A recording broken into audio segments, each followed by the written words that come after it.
Livro do profeta Amós, capítulo 4, verso 12. Amém? Amém? Portanto, assim te farei, ó Israel. E por que isso te farei? Prepara-te, ó Israel, para te encontrares com teu Deus. A nossa ênfase vai ser: prepara-te, ó Israel, para te encontrares com teu Deus. Pode se sentar.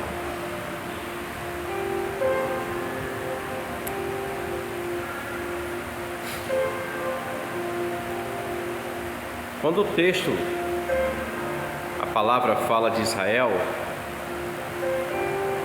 ele fala de um povo específico. Falar de Israel é falar do povo escolhido de Deus, da nação escolhida. Mas também Israel vai falar da igreja do Senhor Jesus, os servos do Senhor. Então o texto, apesar de estar no Antigo Testamento, e é toda a palavra, ele fala num tempo onde o profeta Amós, que era um pastor de ovelhas, foi levantado para profetizar. Ele também fala naquele tempo, mas também fala no nosso tempo atual, porque a palavra ela é viva e eficaz. E preparar-se para encontrar com teu Deus. Então o que o profeta está dizendo é o seguinte: estejam preparados, porque vocês vão se encontrar com o seu Deus. Estar preparado para encontrar com Deus. Fica algumas perguntas para nós aqui de imediato, já que a palavra que lemos é para nós. Para Israel foi naquele tempo, para nós, o Israel de Deus, a igreja, nesse tempo. Estamos preparados? Eu estou preparado? Se tocar a trombeta hoje, eu tenho convicção que eu vou subir. Eu tenho me preparado além dos cultos, não só vir ao culto, ouvir a palavra, aos estudos. Eu tenho me preparado de uma forma geral. Nós adoramos aqui um hino da harpa que diz: consagrado ao Senhor, minha vida seja assim. Então o hino fala de alguém que é separado. Então quando o profeta está falando com um povo, Israel, conosco, a igreja, ele está dizendo: estejam preparados para encontrar com o seu Deus. Muitas das vezes o homem, e principalmente nos nossos dias, vamos chamar de homem moderno, ele se prepara para muitas coisas. Ele se prepara para uma faculdade, ele se prepara para um casamento, ele se prepara para tentar uma porta de emprego, ele se prepara, ele se capacita, ele estuda, né? ele reserva recursos para o casamento, ele quer comprar um veículo, um bem, então ele tem a porta, ele tem o trabalho, ele vai reservando de um jeito ou de outro, ele vai, digamos assim, deixando de gastar aleatoriamente e poupando, ou seja, ele está se preparando para ter algo, para conquistar algo, para ser algo nessa vida. Então ele se prepara, o homem se prepara. Isso não está errado, absolutamente, está correto. O homem precisa se preparar para ser um excelente profissional, um excelente esposo, uma excelente esposa. Ele precisa se preparar para adquirir aquilo que é necessário à sua vida cotidiana. É fundamental para esta vida. Mas olha bem, Jesus no Evangelho de Mateus, capítulo de número 6, ele diz assim: o vosso Pai Celeste, Ele sabe que vocês necessitam de todas as coisas. Então o Senhor, Ele fala assim: vocês estão andando muito preocupados com o que comer, o que beber, o que vestir. Ele está falando das coisas dessa vida. E ele fala assim: o vosso Pai sabe que vocês necessitam dessas coisas. Mas ele dá um fundamento. Qual é o fundamento? Ele diz assim: mas é necessário que se busque em primeiro lugar o reino de Deus, e essas outras coisas lhe será acrescentada. O que ele está dizendo é o seguinte: o homem pode se preparar para as coisas dessa vida, porém ele tem que ter primazia o reino de Deus. Porque o profeta está dizendo: prepare-te para encontrar com Ele. Nós, como somos a igreja do Senhor, nós queremos subir no arrebatamento. Todo cristão, servo de Deus, ele quer subir no arrebatamento. Ele quer ser participante desse dia glorioso. Mas e se o Senhor chamar a vida dele antes, inspirar o fôlego de vida dele, ele vai partir fora do arrebatamento, mas ele vai encontrar com o seu Deus. Então, está preparado? Essa é a grande pergunta, irmãos. E nós precisamos estar muito atentos, porque existem muitas coisas que se mudaram ao longo dos anos. Muitas coisas foram sendo acrescentadas, ou colocadas, ou mudadas, ou transformadas. Porém, tem uma coisa que nunca mudou, nem vai mudar, que é a palavra do Senhor. O texto fala, a palavra fala que o Senhor Jesus é o mesmo ontem, hoje, eternamente. Não há mudança. Em Deus não há sombra de mudança alguma. Tanto é que o que Ele fala que vai fazer, acontece. Ele não é filho do homem para mentir. Ele faz acontecer. Porém, meus irmãos, essas mudanças, ou essa modernidade, ou essa mudança de evangelho, ela acaba se tornando muitas das vezes corrupta. E quando falamos de corrupção, estamos falando de mudar a glória de Deus para a glória do homem, tirar a glória de Deus e dar glória ao homem. Ovaciona-se o homem, o pregador, o cantor, o pastor, o homem em si, e rouba-se a glória de Deus. Deus não divide a glória dele com ninguém. Fundamento: Deus não divide a glória dele com ninguém. A outrem ele não dá. A glória é de Deus. Deus operou algo na sua vida? A vitória é para nós, mas a glória é do Senhor, meus irmãos. E isso precisa ser reconhecido. Porém, nós estamos vivendo dias, como o apóstolo Paulo escreveu a Timóteo, dias muito difíceis, onde pessoas estão ajuntando para si mestres e outros, terão comichão nos ouvidos e vão ajuntar para si mestres segundo a sua vontade, o seu desejo. Eu penso que o evangelho deveria ser assim, mas esse assim, ele é contrário à veracidade da palavra.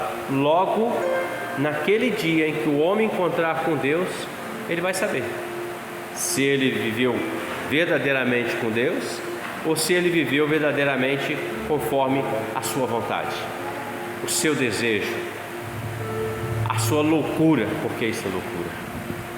Prepara-te para encontrar com o teu Deus. O Senhor Jesus narra uma parábola em Mateus 25, chamada a parábola das 10 virgens. Nós vamos observar que elas estão indo de encontro a um noivo, elas estão indo para um casamento. São 10 virgens. Elas têm roupa de noiva, elas têm lamparina, elas têm azeite na lamparina, elas têm fogo e elas estão caminhando juntas, encontro com o noivo. Porém, elas dormiram em um certo momento. As 10 dormiram. Quando elas ouviram um clamor, um brado dizendo: eia, vem o noivo, aí vem o noivo, elas despertam. E a primeira coisa que elas fazem é pegar a sua lamparina para acender, porque era escuro. porém 5 delas não tinham mais azeite na sua lamparina. Outras 5 tinham azeite reserva, colocaram na sua lamparina, incendiaram e foram em encontro ao noivo. No diálogo dessas 5 com as outras 5, chamada de 5 prudentes, 5 loucas, as loucas ou nécias dizem assim às outras: nos dê do seu azeite, porque o nosso acabou. E elas disseram: não posso dar do meu azeite, porque vai faltar para mim. Então vai aqueles que vendem o azeite, comprem para vocês o azeite. E elas saem e vão comprar o azeite com aqueles que vendem. E quando elas voltam, a porta já está fechada, não estavam preparadas para encontrar com o noivo. Olha, meus irmãos, é simples. A palavra está aqui. A palavra viva e eficaz, fiel e verdadeira.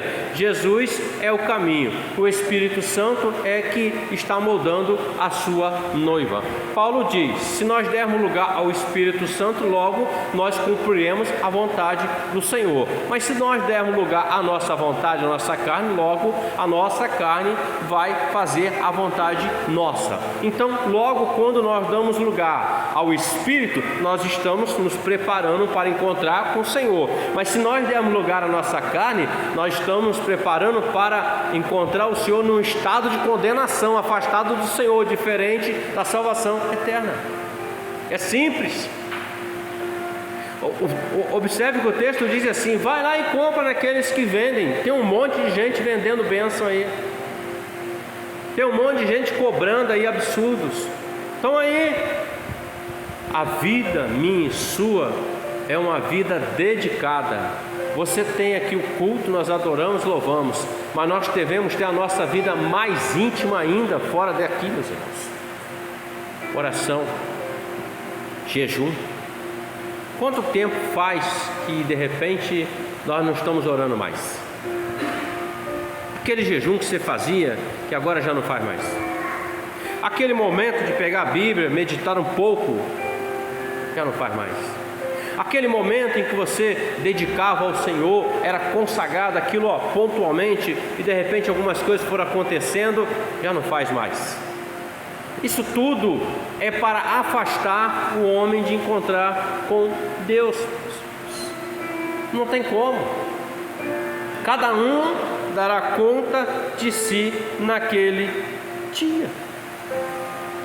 Eu não posso levar os irmãos puxando para lá, nem os irmãos me puxar.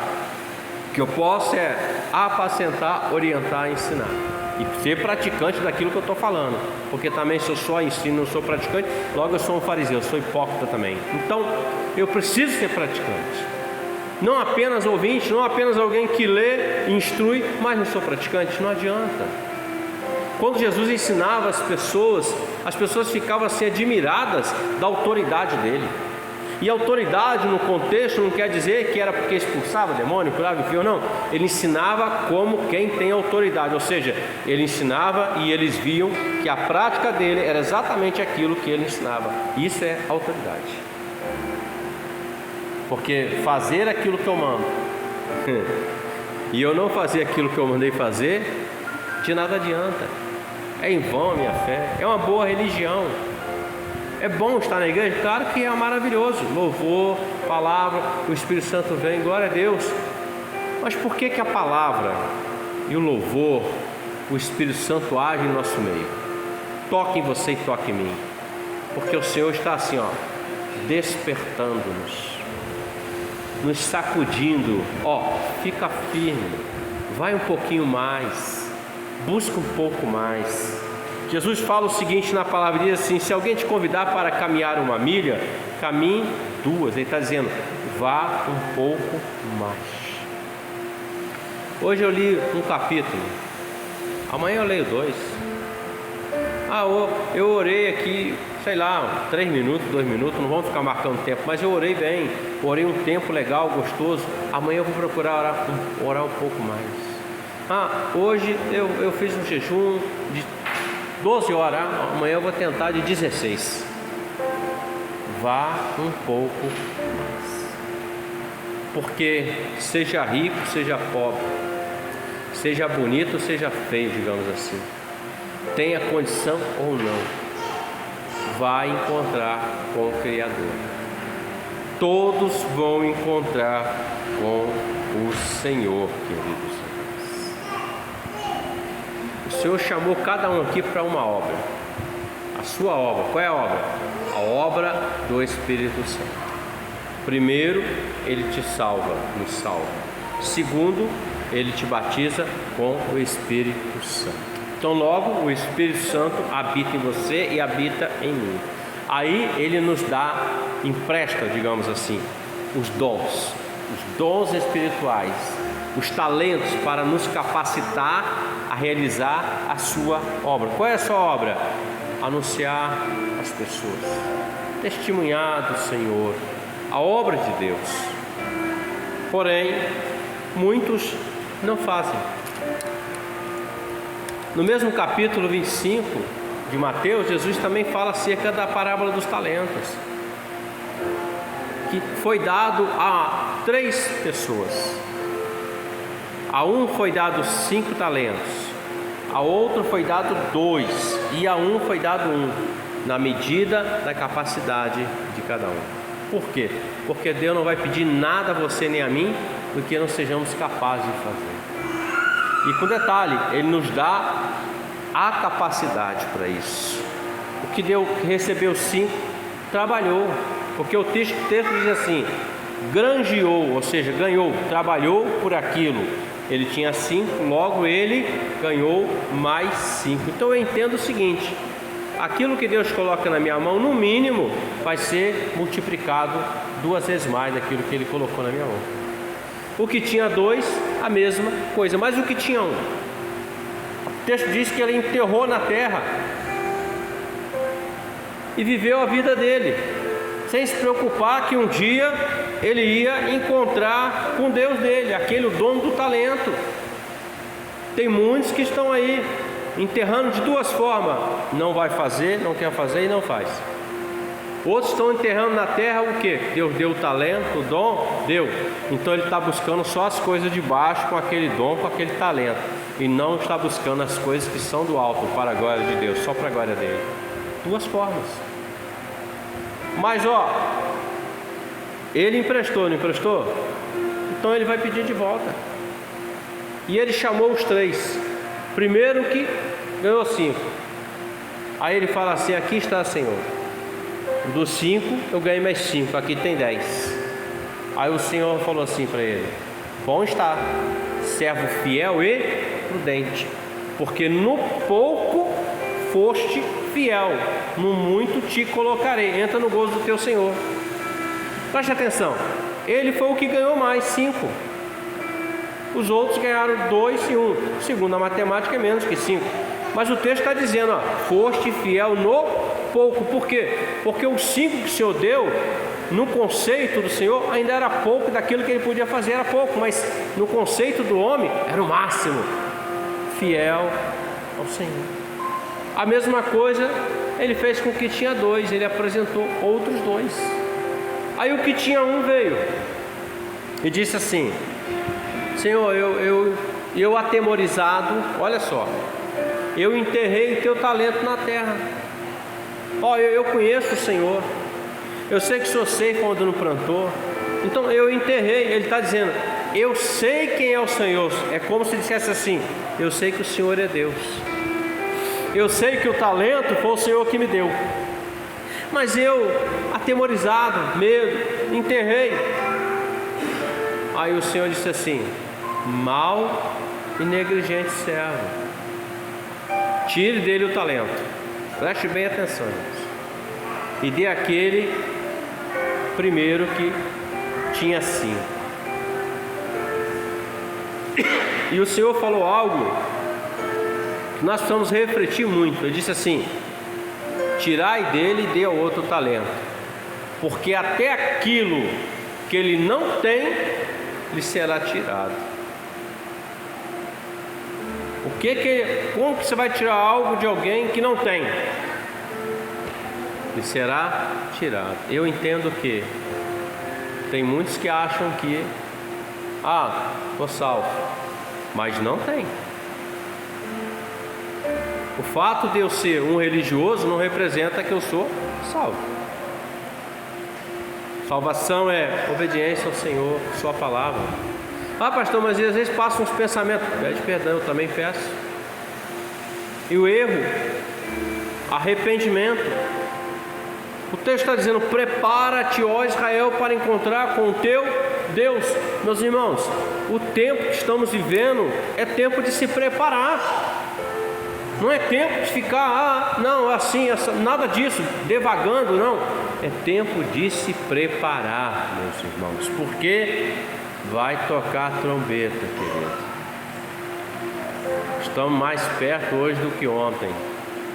E o Senhor está vindo e vai levar a sua igreja. Estará com Ele. O mundo está aí, vivendo uma guerra. Todo mundo está preocupado. Claro, vai afetar todo mundo, mundialmente. O mundo hoje é globalizado. O que acontece lá afeta de alguma forma, financeiramente, agricultura, tantas outras coisas, nos afetam. O mundo assim, de modo geral. O mundo está preocupado. Mas a igreja, ela sabe que essas aflições estão aí. O que a igreja faz? Ela ora, ela fica aos pés do Senhor. Ela sabe que ela vai encontrar com o Deus dela. Então a igreja, ela não fica oscilante ou vacilante, ela continua marchando em direção à eternidade com o Senhor. No livro de Apocalipse, capítulo 3, vai falar da igreja de Laodiceia. Verso 16 em diante, 14, 15, 16 em diante, vai falar de Laodiceia. É a sétima igreja, é a sétima carta que Jesus escreve, ou melhor, dita, e João escreve para entregar a Laodiceia. Você vai ler que lá no contexto dessa igreja, o Senhor fala assim no verso 16: assim, porque não é quente nem frio, mas é morno, estou a ponto de vomitar-te da minha boca. Mornidão. O Senhor não aceita mornidão. Ele quer, entre aspas, o que eu vou falar aqui, ou ele quer o servo dele quente ou frio. Ah, mas é só o quente que é bom, o frio não. Deixa eu explicar bem. O quente é aquele que tem mais fervor, mais dinâmica. O frio é aquele que não tem tanto fervor e dinâmica, mas ele é servo de Deus do mesmo jeito, ele obedece a palavra, ele faz a obra do Senhor. Ele não é melhor, nem menor, nem pior do que o que é mais quente ou vice-versa, não. O que o Senhor rejeita é o morno. Quem é o morno? É aquele que hoje está aqui, amanhã está aqui, e aqui acolá. Ele não se firma com o Senhor. Ele não tem firmeza. Ele não tem constância com o Senhor. Hoje ele crê, amanhã ele já não crê mais. Hoje ele recebe uma bênção, porque ele recebeu, ele vai embora e não volta mais. Aí está com problema, volta. Mornidão. Mornidão. Quando o Senhor fala assim: estou a ponto de vomitar da minha boca, é como se ele dissesse assim: ó, eu vou tirar vocês do corpo, para fora do corpo. Vocês não vão fazer mais parte do corpo, do meu corpo, o corpo de Cristo, que é a igreja dele verdadeira. É isso que ele está dizendo, por causa de mornidão. E a característica daquela igreja é que ela era uma igreja rica, financeiramente, abastada. No tempo profético, ela representa a igreja do nosso tempo, a igreja dos últimos dias. Você pode olhar aí, ó, suntuosidade de templo, 5, 10, 12 mil pessoas, arrecadações, e está crescendo um patrimônio enorme, né, financeiramente, né, estrutura. Mas a grande pergunta é: está morna, está quente ou está fria? Quando nós invertemos valores, nós erramos. O profeta Amós estava declarando isso para a nação de Israel: vocês precisam se preparar. Vocês conhecem o Deus de vocês. Vocês conhecem a palavra que foi dada lá no Sinai. Vocês conhecem como cultuar o Deus de vocês. Nós, igreja, conhecemos o nosso Deus. Você tem experiência com o Senhor, eu tenho experiência com o Senhor. E nós sabemos como agradar o coração do Senhor, como servir o Senhor.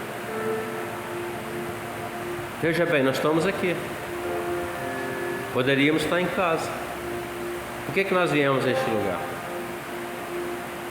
Porque nós queremos agradar o Senhor, servir ao Senhor com alegria, apresentar o Senhor com cântico, dizer que o Senhor é bom, bendizer o teu nome, louvar Ele, glorificar Ele, ouvir a sua palavra, clamar, estar no corpo. Nós estamos aqui nos preparando para encontrar o Senhor, meus irmãos.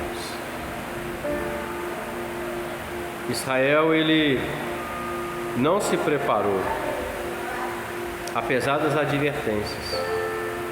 E o Senhor permitiu que eles fossem levados para fora da sua nação.